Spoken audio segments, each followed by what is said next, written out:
Hey, Joe here with S3 Archery, and a few weeks ago I posted a 2014 recap 2015 preview, and in that video I asked our subscribers to send us recommendations for videos that you'd like to see in the upcoming year.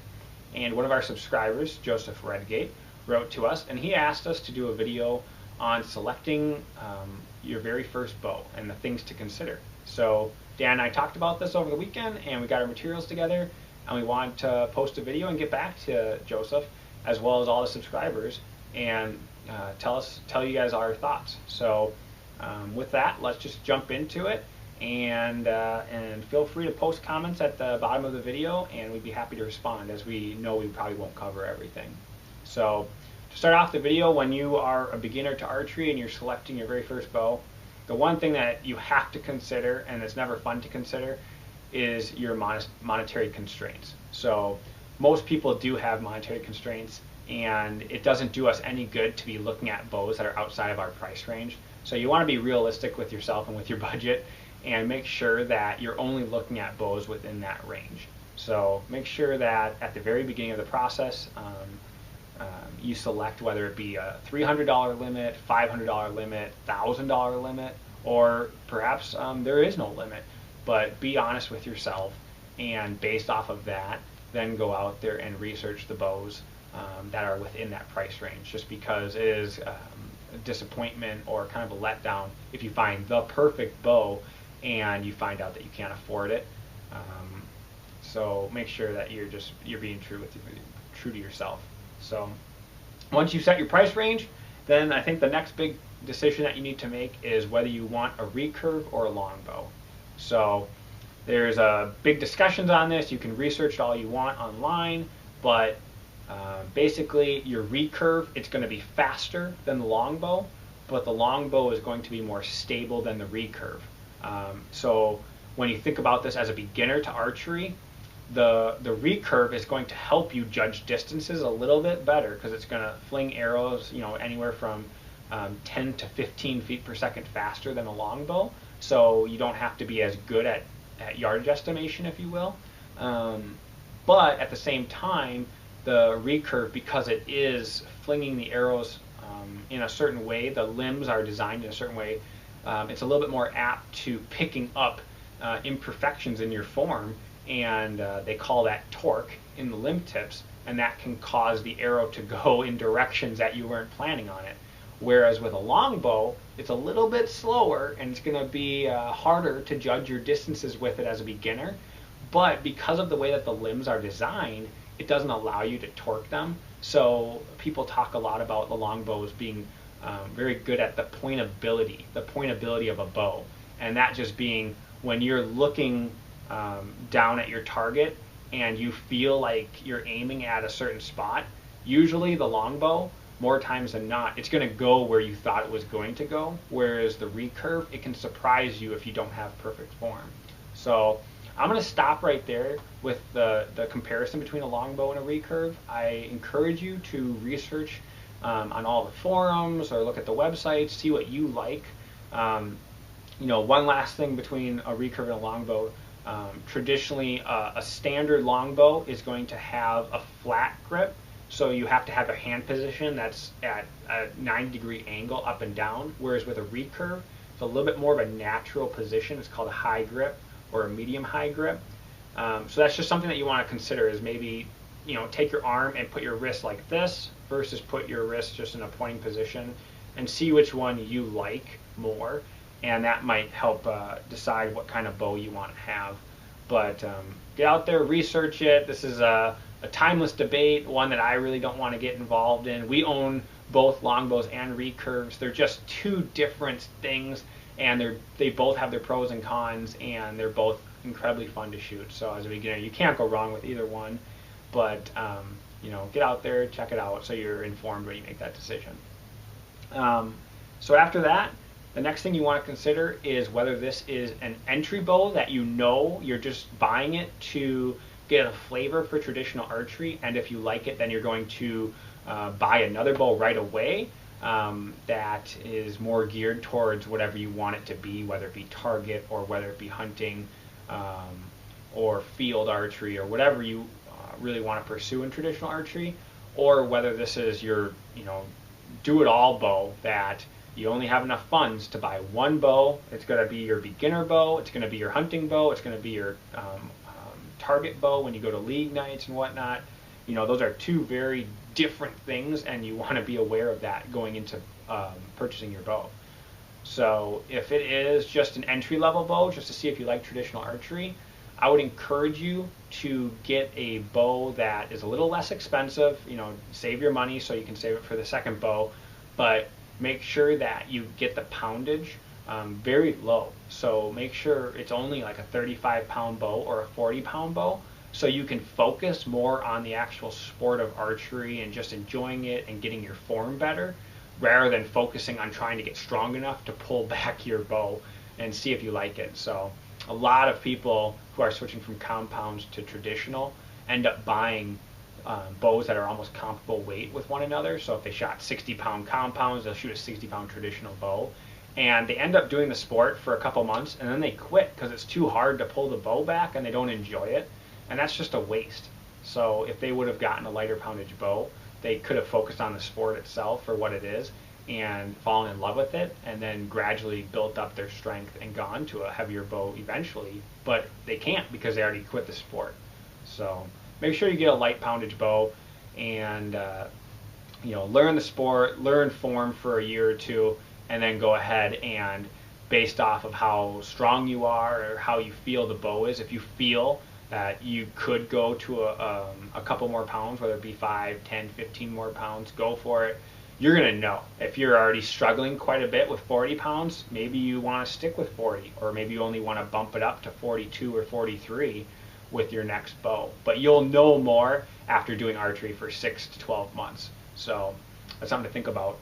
If this is going to be the jack of all trades, if this is going to be your everything bow, one thing that you want to be aware of is for hunting, that every state has legislation on what minimum poundage you can have as a bow.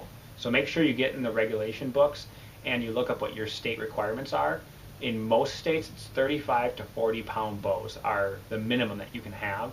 So you would hate to buy your everything bow and you get a 30-pound bow and you find out you're not legally allowed to hunt with it. So check out those regulations and make sure that you get a bow that's above that mark. But it's the same recommendation that I just gave for the beginner bow, and that is make sure that you're picking a bow that has a lighter poundage than your compound bow by quite a bit, because if you get overbowed, if you have too much weight with your bow and you're not really able to pull it back effectively, you're never going to be good at it. You're going to get frustrated with the sport, and most likely you're going to quit the sport. So, and you can adjust your arrow weight so they fly just as fast if you have a high poundage bow or a low poundage bow. Technically, a 40-pound bow with a light arrow shoots the exact same speed as a 60-pound bow with a heavier arrow. And because of that fact, I would just go with a lighter poundage bow and adjust your arrow weight in order to get the speed up, just so you can learn the sport of archery, do well at it, and basically stay in the sport and continue to have the opportunity to learn the sport. So that's something to think about. And feel free to post comments. Like I said, I didn't touch on everything there, but I'll get back to you as soon as possible. The next thing that you want to think about is the weight of the actual bow. So Dan and I, we've purchased quite a few bows, and we've seen the big range. Most bows fall somewhere between 1 pound and 4 pounds for the actual raw weight of it.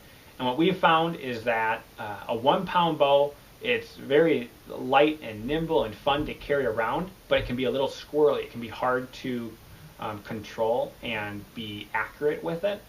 And just the opposite with a 4 pound bow. It's very heavy, not that much fun to carry around, but it's very, very accurate for a while, but you fatigue pretty quick with it. So what we would recommend, being a big beginner, is try to target a bow that's somewhere between 1.5 pounds and 2.5 pounds. Because of that, you're going to get the benefits of a little bit heavier bow, but it's not going to be so heavy that you don't have a good time carrying it around. And it's the same thing, you'll have the benefits of a lighter bow in that you can carry it around all day, but you're not going to get the disadvantages of an ultralight bow that is a little bit more inaccurate and squirrely, if you will. So make sure that you're looking at the bow specs and you try to get a bow that's somewhere between 1.5 to 2.5 pounds. So the next thing I really want to talk about is the brace height. And this is very, very important, being a beginner to archery, is the brace height is the distance between the grip and the string. And the way to think about it is the shorter the brace height, the less the brace height, the smaller the number, the faster the bow is going to be, but the harder the bow is to shoot. And the bigger the brace height, the slower the bow is, but the more accurate and the easier it is to shoot that bow. So being your first bow and being a beginner to the sport, we would recommend trying to get a bow that has a brace height of a minimum of 7 inches, if not 7.5 or bigger. So my Bear Kodiak is 7 3/4 inches. My Bob Lee Legacy is 8 1/4, and there's a lot of bows out there that have 7.5 inch brace heights or bigger, and there's really not a really great reason to go to a smaller brace height than that. There's plenty of speed out of these bows, and for the significant advantage that you get of having a bigger brace height compared to the minimal loss in speed that you get, it's just a no-brainer in our minds. And if you are coming from compound archery, you'll know this already. There's compound bows, most of them have 7-inch brace heights, and some target compound bows have anywhere from 7.5 to 8-inch brace heights. But when you make that jump from being a 7-inch brace height down to a 6.5 or a 6-inch brace height, the accuracy with those bows, it just plummets. It's so much harder, even though these are compound bows that have mechanical releases, you have sights or scopes. You can tell the difference with a compound bow. You're definitely going to tell the difference with a traditional bow. So because of that, you want that bigger brace height. So make sure that you're considering that when you're selecting a bow as well. The next thing you want to think about is the portability of this. It is kind of fun to think about having a really big longbow, maybe like a 68-inch longbow or a 66-inch longbow. But if you don't have the means of transporting it from one location to the next, you're going to be heartbroken when it shows up and you go to take it in your car and it doesn't fit. So make sure you're keeping that in mind as well. So whether you get a one-piece bow or you get a 3-piece or a takedown, it's the same thing, 3-piece bow or takedown. Some takedowns are 2-piece bows. But make sure you're cognizant of that fact that you do have to transport this bow, and you want to make sure that you're able to do so. So that's another thing that you want to think about as a beginner. Finally, the last thing that you want to think about as a beginner to archery is the materials used in the manufacturing of your bow and why it is that you want what you want. So if you're coming into traditional archery and what you're wanting is the most accurate bow, and you just don't want to have cams on your bow. You don't want a compound bow, you want a traditional bow, but you want it to be as accurate as it can possibly be, then you're going to want to go to a CNC machined riser. The bow that really stands out in my mind right now, I love this bow. I love the design of this bow, and everything I've read about it is that it is just unbelievably accurate, is the new White to Buron Recurve bow. Beautiful bow, CNC machined, guaranteed to be one of the most accurate recurves out on the market right now. Great bow, but it's CNC machined and it's an aluminum riser. So if you're somebody who's really chasing traditional archery because of the tradition of it and you want a handcrafted wood riser, even though that bow is most likely one of the more accurate bows on the market, it may not appeal to you. So you want to be true to yourself, and you want to make sure that you get the material of bow that you want. So we at S3 Archery, we enjoy wood bows and handcrafted bows, so we stick with those exact bows. We don't consider bows that are CNC machined, despite the fact that there are probably a lot of accurate options out there. It's not where it appeals to us, so we just avoid it. Whereas if you're an archer that wants the most accurate bow, or you don't care, you're regardless of material that it's made out of, you just want a traditional bow, then then you can consider those types of bows. So just food for thought, something to think about as a brand new archer to archery. So those are our thoughts right now as a beginner of archery and selecting your very first bow. Feel free, post comments below.